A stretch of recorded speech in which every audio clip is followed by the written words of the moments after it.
All right, let's jump straight into this explainer. We're exploring a truly fascinating and honestly kind of wild collision between the deliberate mutilation of the English language and a multi-billion-dollar federal legal trap.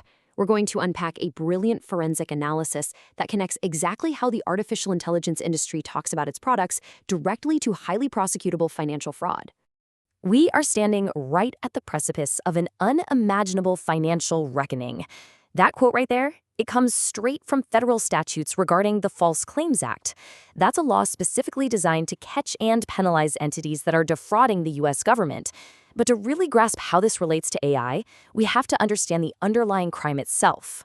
So, let's look at part one, the linguistic heist, as laid out in Vanessa Heinz's forensic dossier.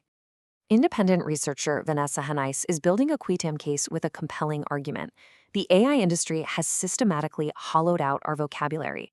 They've stripped established words of their actual historical meaning to use them as corporate shields. Take a word like safety. Originally, coming from the Latin salvus, it literally meant the condition of a person being whole, uninjured, or protected from harm. That is the strict standard used in regulatory contexts, like OSHA workplace rules or FDA consumer protection guidelines. And this illustrates the semantic gap Heinz is exposing perfectly. The AI industry completely shifted the subject of safety. Instead of protecting the user or the consumer from harm, safe AI in industry deployment effectively means managing reputational risk. It's about protecting the developing company from regulatory exposure and liability. Now, what's really interesting is the geometric root of the word alignment. It comes from the Latin lineare, which absolutely requires at least two parties working in mutual correspondence. In its established meaning, it implies that the goals of different parties are being brought into a negotiated relation. But the crucial point here is that the AI industry erased that mutuality entirely. They collapsed alignment into a unilateral standard where the developer answers to nobody but themselves. The system just conforms to a developer-specified standard, yet the industry presents it as this grand relational achievement. It totally dodges the obvious questions. Aligned with whom exactly, and defined by whom? Moving to Section 2, let's examine the anatomy of these stolen words and how language is used to shift blame. Redefining these words allows trillion-dollar corporations to construct a massive public relations and liability shield. They're strategically shifting blame through language. Take the word hallucination. By borrowing a clinical psychiatric term, one that's traditionally used for involuntary human suffering and neurological disorders, the AI industry performs a highly calculated, metacognitive trick on both the public and regulators. Calling a totally foreseeable product defect a hallucination subtly suggests the system just involuntarily couldn't help itself. It anthropomorphizes the error. So instead of calling it what it actually is, a design artifact, a training failure, or just a flat-out factual error, this pathological framing effectively insulates the developer from standard product liability. Let's move to Section 3 and trace the actual timeline of this semantic drift. Heinz's timeline proves this drift wasn't some linguistic accident. It was a series of dateable, deliberate institutional maneuvers by some of the biggest tech companies in the world: OpenAI, Meta, Google, as they transition from research labs into highly competitive commercial entities. We can track exactly how the word open went from a strict technical standard of shared patents and transparent source code, which was OpenAI's literal founding promise back in 2015, to a totally hollow marketing term. By 2019, OpenAI withheld GPT-2. And by 2023, Meta was marketing its llama models as open while actively hiding training data, essentially using the word just to dodge regulatory scrutiny in places like the EU. The drift of the word responsible is equally stark. Back in 2018, companies were publishing these voluntary, self-defined principles. Meta even created a dedicated responsible AI team in 2019. But notice how responsible survives as this really powerful brand language even after November 2023, when the actual organizational team meant to enforce it inside Meta was literally disbanded and just absorbed into product development. And let's look at safety again. As documented by senior insider resignations, like Jan Leik leaving OpenAI in 2024, safety ultimately took a back seat to shiny new products. The word was doing double work. It created the impression of a noble mission for the public, while structurally subordinating actual safety to commercial, investor-driven priorities behind closed doors.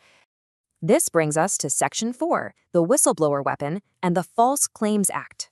So why does all this linguistic manipulation actually matter? Because the hallucinatory language of the AI industry is about to snap into the very stark, cold reality of federal statutes. This is the exact mechanism of Highness's qui tam case. If you know a system is stacked, the False Claims Act empowers private individuals to litigate against entities that are knowingly committing federal fraud. They do this through a provision known as qui tam, which is a Latin phrase meaning you're filing a legal case to benefit both yourself and the general public by exposing corruption. The crucial point to understand here is that someone must be deliberately profiting off the government using documented fraudulent pretenses. The entity has to be knowingly requesting fraudulent payment or federal benefits while actively misrepresenting what they're actually providing. And the mechanics are incredibly precise. A whistleblower doesn't just go in and complain verbally.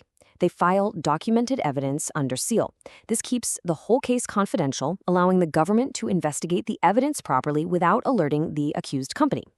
In return, the whistleblower gets federal protection from retaliation, which leads right into Section 5, connecting this linguistic drift directly to defrauding the government. Here is exactly how the linguistic heist springs the legal trap. We have an industry that has meticulously redefined words to shield itself, and a federal law that heavily penalizes fraudulent claims made to the government.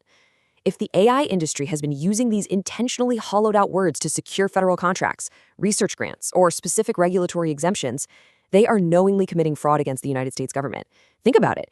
If they sell a system to a federal agency claiming it's safe or aligned, using their own mutated definitions, but the government expects the actual established definitions of those words, that is a false claim. Finally, Section 6, accountability's final bill and the sheer financial stakes of these words. We are talking about holding a trillion-dollar industry accountable to the true original meaning of the words they stole. What's absolutely fascinating is the sheer scale of precedent we have here. Quit tam actions aren't just some obscure legal theory.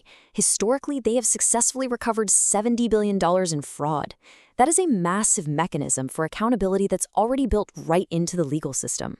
And for whistleblowers who are willing to stand on principle, the people inside these AI labs who actually have the documented proof of this semantic shell game, the federal guidelines offer some incredibly powerful incentives.